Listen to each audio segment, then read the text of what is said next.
네, 오늘 저녁에 주시는 말씀 디도서입니다. 디도서 2장 11절에서 14절까지입니다. 디도서 2장 11절에서 14절 함께 읽어보겠습니다. 모든 사람에게 구원을 주시는 하나님의 은혜가 나타나 우리를 양육하시되 경건하지 않은 것과 이 세상 정욕을 다 버리고 신중함과 의로움과 경건함으로 이 세상에 살고 복스러운 소망과 우리의 크신 하나님 구주 예수 그리스도의 영광이 나타나심을 기다리게 하셨으니 그가 우리를 대신하여 자신을 주심은 모든 불법에서 우리를 속량하시고 우리를 깨끗하게 하사 선한 일을 열심히 하는 자기 백성이 되게 하려 하심이라. 아멘. 처음 읽은 11절 말씀에 하나님의 은혜가 나오죠. 하나님의 은혜. 모든 사람에게 구원을 주시는 하나님의 은혜가 나타났다. 오늘 이 디도서 본문은요, 하나님의 은혜가 우리 안에서 어떤 일을 행하시는가 하는 것을 아주 상세히 잘 가르쳐주고 있습니다. 우리는 은혜가 능동적인 역할을 한다는 데 있어서 어떻게 은혜가 능동적으로 역사를 하지? 은혜를 받는 것은 어떤 혜택을 받는 게 아닐까? 이런 생각을 할 수 있어요. 은혜를 우리는 이제 복을 받는 것과 비슷한 개념으로 생각하기가 쉬운데, 그런데 오늘 말씀을 보면 이 은혜가 매우 능동적으로 우리 안에서 역할을 하고 있습니다. 하나님의 은혜가 나타나서 우리를 양육한다고 그랬어요. 양육하시되. 은혜가 엄마와 같은 역할을 한다는 거예요. 아이를 먹이고 씻기고 또 입히고 가르치고 때로는 징계도 하고 때로는 상도 주고, 그래서 아이가 이 사람으로 커갈 수 있도록 역할을 하는 것, 그것이 우리 안에 역사하는 하나님의 은혜라고 말씀하십니다. 참 이 은혜를 생각하면 달콤하다라는 말보다는 뭉클하다라는 표현이 훨씬 더 연결이 됩니다. 우리가 이제 철들어서 어머니를 생각하면 가슴이 뭉클하잖아요. 그런데 하나님의 은혜가 그러하다 하는 거예요. 그것을 하나님의 은혜는 이거예요 라고 한마디로 얘기를 못해요. 어머니가 어떠신 분이시에요? 하고 물어볼 때 어머니를 어떻게 우리가 한마디로 정의를 하겠습니까? 그런 것처럼 이 은혜가 내 안에서 역사한 그 모든 것을 생각하면 그것을 뭐라고 딱히 묘사는 못하지만 그것이 내 안에서 뭉클하게 느껴지는 어머니와 같은 성품과 또 많은 그러한 행한 일들이 우리 기억 속에 남아있다는 거예요. 그래서 사도 바울이 자기가 사람이 되었다라는 고백을 하고 있는데 무엇으로 인해서 사람이 되었느냐라고 하니까 고린도전서 15장 9절에서 10절 말씀이 이렇게 기록이 되어 있어요. 나는 사도 중에 가장 작은 자라 나는 하나님의 교회를 박해하였으므로 사도라 칭함받기를 감당하지 못할 자니라. 이게 이제 사람이 아니었다는 거예요.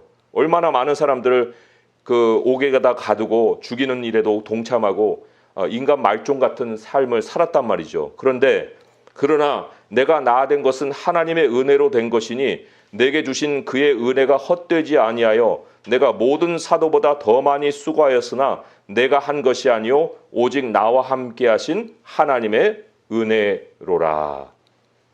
이 사도 바울이 은혜로 잠깐 혜택 받은 거예요? 아니죠. 이 은혜가 사도 바울을 양육한 거예요.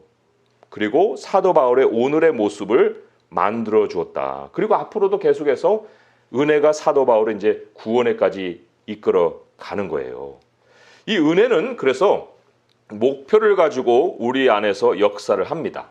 은혜가 이제 양육하고 훈련하고 우리를 연단시키고 이제 그렇게 해서 우리 안에서 행하고 또 이뤄내려고 하는 일이 있는데, 오늘 말씀 12절로 돌아오시면 우리를 양육하시되 이제 하나는 안 되는 거 끊어내는 일을 하셔요. 뭐냐면 경건하지 않는 것과 이 세상 정욕을 다 버리게 하십니다. 그게 하나가 있고, 두 번째로는 갖춰야 할 것을 갖춰주고 있어요. 그러니까 해야 할 것은 되는 것은 타 이루고 가르치고 본을 보여주고 이래서 우리 사람을 만들어가는 것이 또 하나의 은혜의 역할인데, 그거는 신중함과 의로움과 경건함으로 이 세상에서 살게 해 주신다는 거죠. 자, 먼저 안 되는 거, 우리 아이들에게도 안 돼 하고 딱 선을 그을 것이 있잖아요. 그러면 절대로 안 되는 거예요. 그런 것처럼 하나님께서 우리에게 안 돼라고 하는 것이 대표적인 것이 경건하지 않은 거예요. 경건하지 않은 거. 우리 경건에 대해서 우리가 새겨서 매번 기억해야 될 것이, 이게 개념이 자꾸 흐려지면 경건을 세상식의 어떤 모습으로 도덕적인 자격을 갖추는 것으로 이렇게 자꾸 우리의 생각이 돌아가기 때문에 새기고 또 새겨야 될 것이 경건이 무엇이냐 하는 건데, 디모데전서 3장 16절에 보면 경건은 하나님께로 올라가는 과정이라고 그랬죠. 디모데전서 3장 16절, 예수 그리스도가 보여주신 본이에요.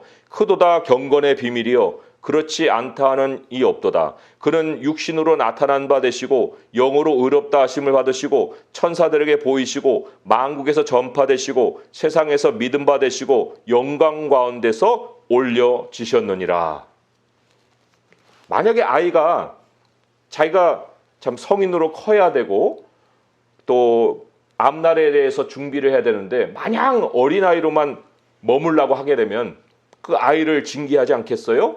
그 아이를 키워내는 방향이 바로 경건인데, 우리 그리스도인들이 신앙을 가질 때 신앙이 자라게 되면 그 목표와 방향이 어디겠습니까?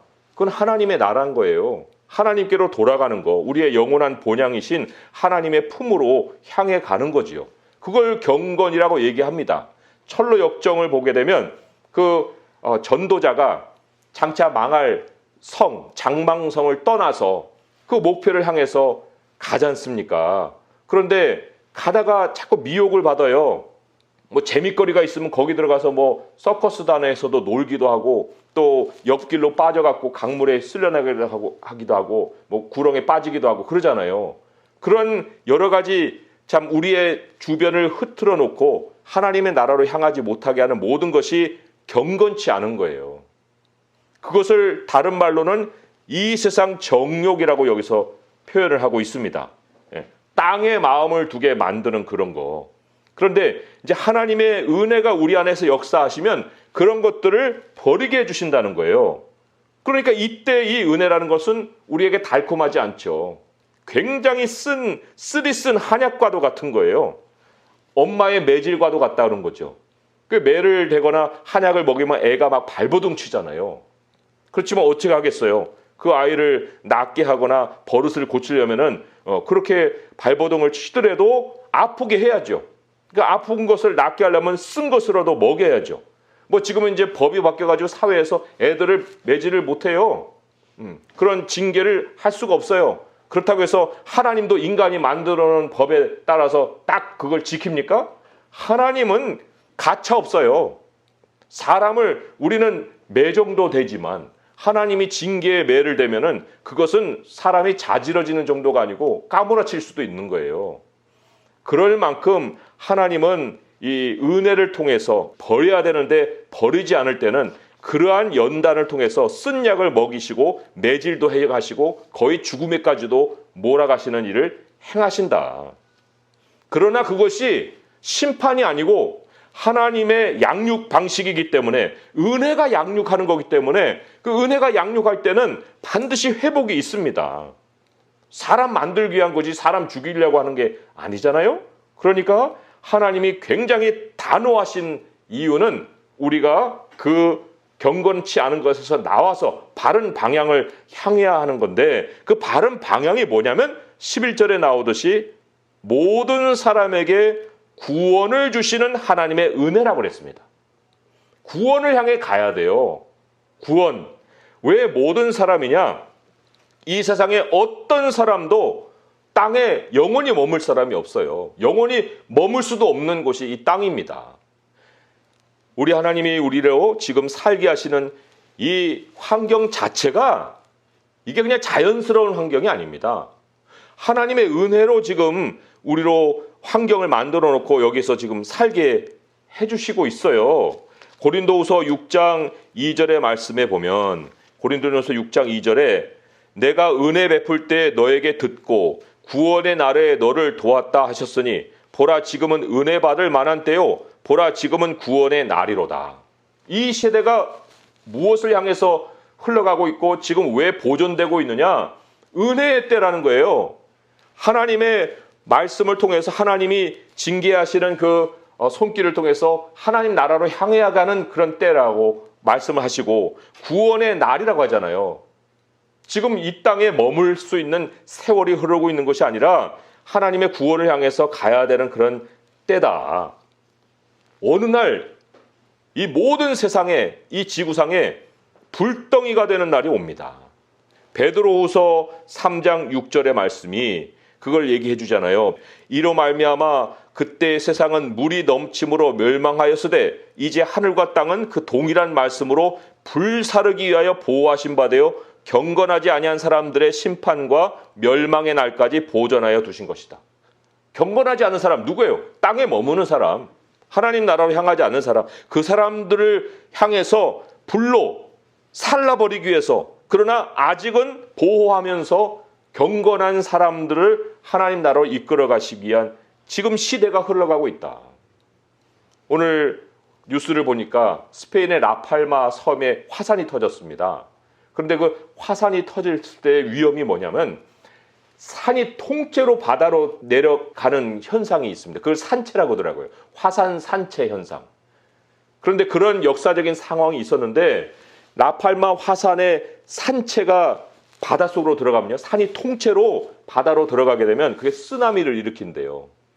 근데 그 쓰나미가 얼마나 위험한 거냐면 그게 일단 발생을 하면은 500m 해일이 뉴욕을 덮친다는 거예요. 어마무시한 일이 아니겠습니까? 그것이 라팔마 화산만이 아니에요. 최근에 백두산이 터지느냐 후지산이 터지느냐 하는 그런 연구도 있었고 발표도 있었고 곳곳에서 지진이 일어나고 있잖아요. 또 말씀드렸듯이 2029년에 아포피스라는 혜성이 지구를 향해서 날아오고 있다고요. 그러니까 이 땅은 장망성이에요. 장차 망할 성과 같은 곳이에요. 그러니 우리가 유일하게 방향을 잡고 살아야 될 인생의 유일한 목적지는 어디겠습니까? 하나님의 나라예요. 하나님이 준비해 놓으신 피난처입니다. 그런데 더 우리 하나님의 은혜가 무엇이냐? 그곳으로 가기 전이라도 우리를 그리스도 예수 안에서 보호하신다는 겁니다. 하나님이 우리를 예수 그리스도 안으로 옮겨 놓으셔서 생명이 차야만 떠나는 게 아니고 우리가 그리스도 안에서 이미 준비된 사람들이 되었다는 거예요. 구원에 이르는 준비를 이미 그리스도 예수 안에서 해주셨다. 예수님을 믿는 것이 오늘 준비되는 거예요. 오늘 죽어도 하나님의 나라로 갈 수 있는 것은 예수 그리스도를 우리가 믿기 때문에 그런 거예요. 그런데 조심해야 될 것은 예수님은 보험 상품이 아니거든요. 근데 어떤 사람은 그냥 자기는 그대로 그냥 사는 대로 살고 예수님을 믿고 있다는 것 때문에 그냥 보험 들었던 것처럼 이렇게 안심하고 있는 이런 사람들도 있습니다. 아니 구원이라는 것이 무슨 불덩이가 떨어질 때 그때서야 일어나는 일이에요? 그렇지 않잖아요. 여기 그 불덩이 얘기 전에 물로 세상을 심판하신 하나님의 말씀을 얘기를 했는데 홍수 때의 현상을 보게 되면 방주에 들어가기 전에 이미 하나님이 준비해 놓으신 방주가 있었잖아요. 방주로 들어갈 때 어떤 것은 기어서 와야 돼요. 몇 년을 기어와서 온 동물도 있을 거예요. 아니 몇 년이 아니라 저 지구 끝에서 방주까지 온다고 하면 몇십 년이 걸릴 수도 있겠죠.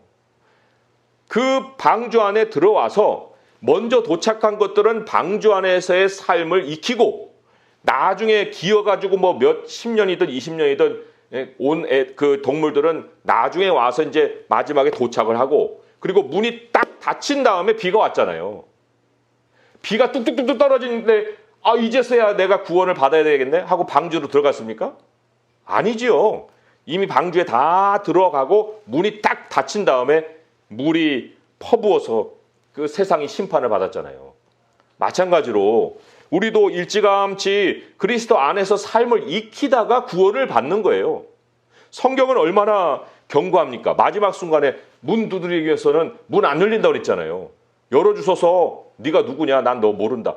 그것이 성경이 경고하는 바이기 때문에 마지막 순간에 가가지고서야 예수님을 믿으면 되겠지? 그런 일은 일어나지도 않고 성경은 그런 일이 없다고 말씀을 하십니다.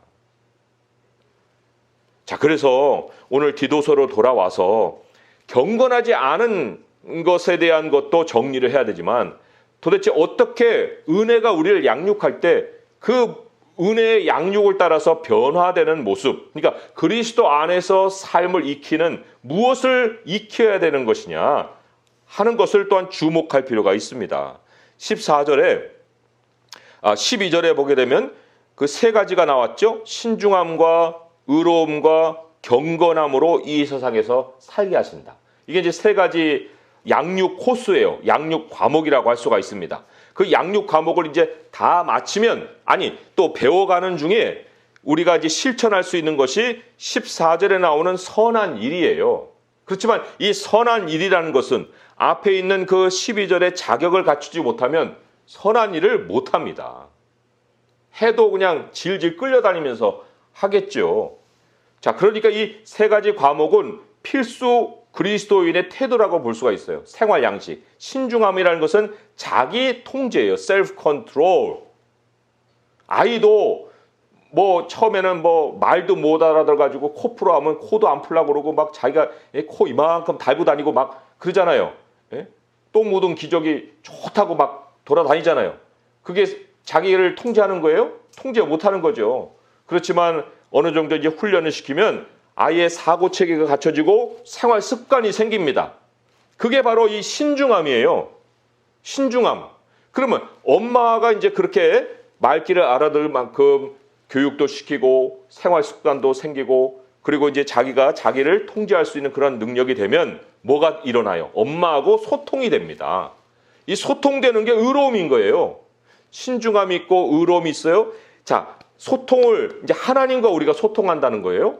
그러면 소통하는 중에 하나님이 우리에게 계속해서 말씀하시는 바가 뭡니까? 너 하나님의 나라로 돌아와야 된다. 경건하여라 라고 말씀하시죠. 그러니까 신중함, 의로움, 경건함이라는 것은 커가는 단계입니다. 그러나 이 경건함에 이르러서는 계속해서 경건함을 유지해야 돼요. 그게 있어야 주님이 우리를 자기 백성이라 하시고 선한 일을 맡기십니다. 14절의 말씀을 보면은 예수님이 왜 우리를 위해서 자신을 주셨을까? 그가 우리를 대신하여 자신을 주심은 모든 불법에서 우리를 속량하시고 세상에서 정욕에서 나오게 하시고 장망성에서 떠나게 하시고 우리를 깨끗하게 하사 뭐예요? 이 세상 정욕을 다 버리게 하시고 경건하지 않은 것들을 정리하게 하시고 그리고는 선한 일을 열심히 하는 자기 백성이 되게 하려 하심이라고 했어요. 자기를 다스릴 줄 아는 신중함이 있고 하나님과 소통하는 의로움이 있고 그리고 하나님의 나라를 향하는 경건함을 가지고 이제 하나님이 맡기는 그 일, 이게 소명이에요.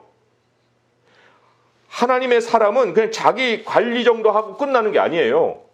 그렇게 하나님이 사람을 만들어 가시는 것은 우리 하나님의 것을 만들었기 때문에 자기 소유라고 하잖아요. 자기 백성. 나의 소유다. 하나님의 것이다. 너의 것이 아니야. 너의 몸은 너의 인생은 네 것이 아니야. 라고 우리를 하나님의 소유로 삼고 일을 맡기시는 거죠. 그러니까 이 선한 일이라는 것은 뭐예요? 사명입니다. 그런데 그 사명은요, 사람이 사람에게 맡길 수 없어요. 그 사람의 사명이 무엇인지는 그 사람만 알아요. 모든 사람들이 인정은 해줘요. 아무개는 하나님이 그런 일을 맡기셨네. 그거 딱 맞는 일이야. 하나님 어떻게 그렇게 정확하시지? 하고 이렇게 확인을 해도 이게 당신의 사명이요 하고 사람이 사람에게 사명을 맡길 수가 없어요. 그럼 억지 일이 되죠. 그러니까 이 선한 일을 내가 행하고 있다, 아니다 라는 그 체크를 누가 할 수 있느냐? 내가 하는 거예요. 내가. 나만 알 수 있는 것이고 내가 확실하게 확인할 수 있는 것이고 내가 하나님께 이것이 나의 평생의 소명이라고 받은 것을 스스로가 알게 된다는 거예요.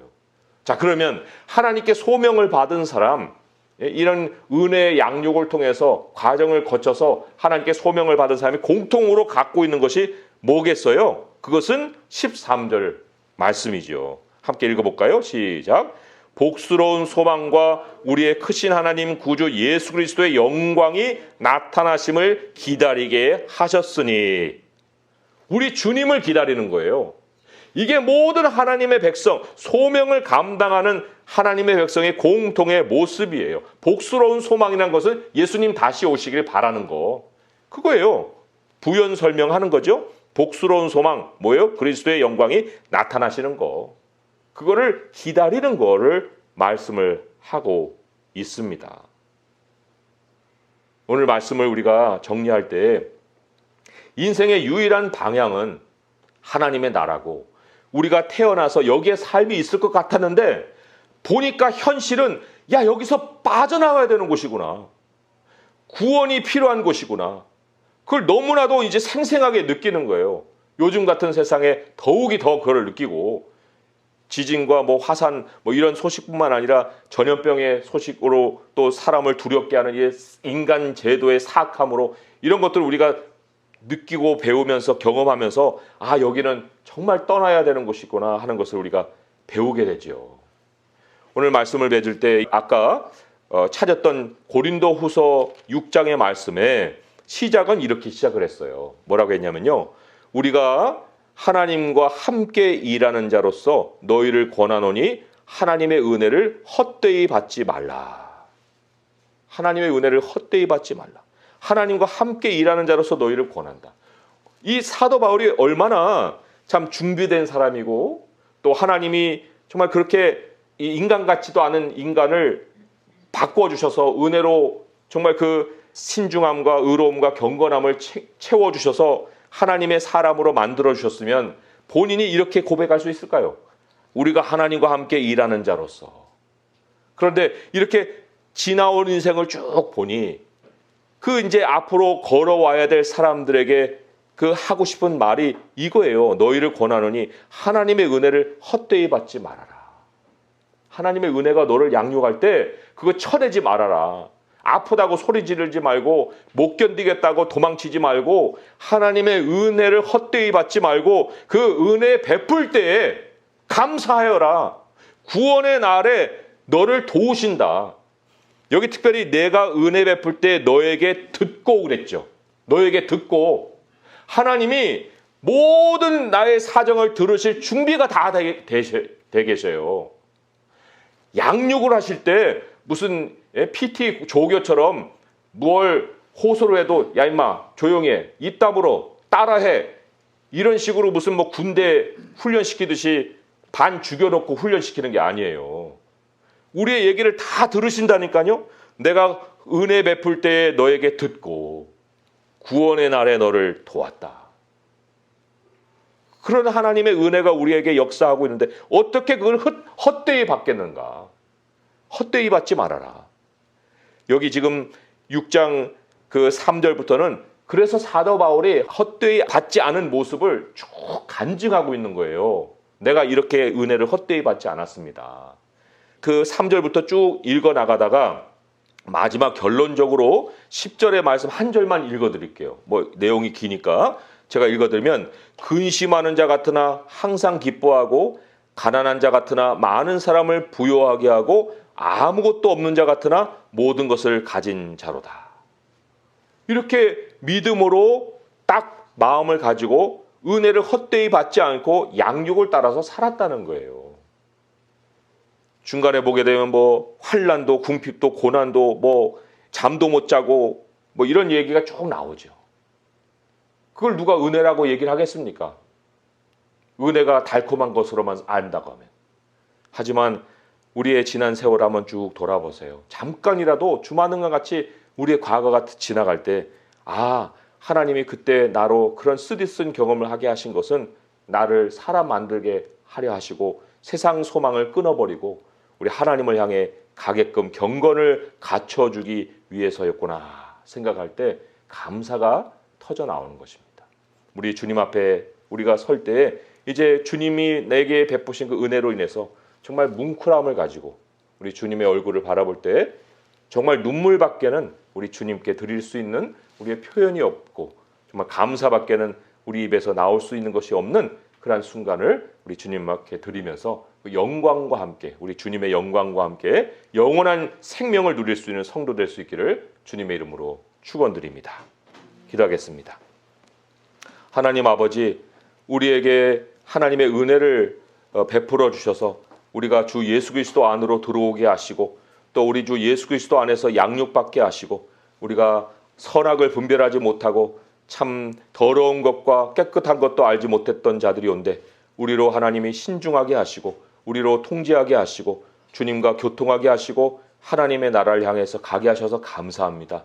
우리가 바로 전도자입니다. 철로 역정의 그 장망성을 떠나서 홀로 주의 그 영광을 향해서 우리 주 예수 그리스도의 십자가 있는 곳까지 가서 구원을 얻고 그리고 하나님의 나라로 향하는 그 가운데 많은 미혹이 있었지만 고난을 겪고 난 다음에 참 그 마지막 순간에 그 사망의 강을 건너서 주의 영광에 있는 성으로 도달한 그 전도자를 우리가 생각합니다. 아버지 하나님, 우리도 그러한 여정 가운데 있사온데 우리를 도우소서, 우리의 목소리를 들으소서, 은혜의 때 우리를 듣는다 하셨고 구원의 날에 우리를 도우신다 하셨사오니 오늘도 주 앞에 간구하는 저희들의 간구에 귀를 기울여 주사 우리들의 모든 필요에 응답하여 주시고 하나님의 나아가는 발걸음에 아버지여 흔들림이 없게 하시고 우리들이 뒤를 돌아보지 아니하고 앞을 향해서 우리 주 예수 그리스도의 목표 있는 표대를 향해서 달려갈 수 있도록 도와 주시옵소서. 우리 주 예수 그리스도의 이름으로 감사하며 기도합니다.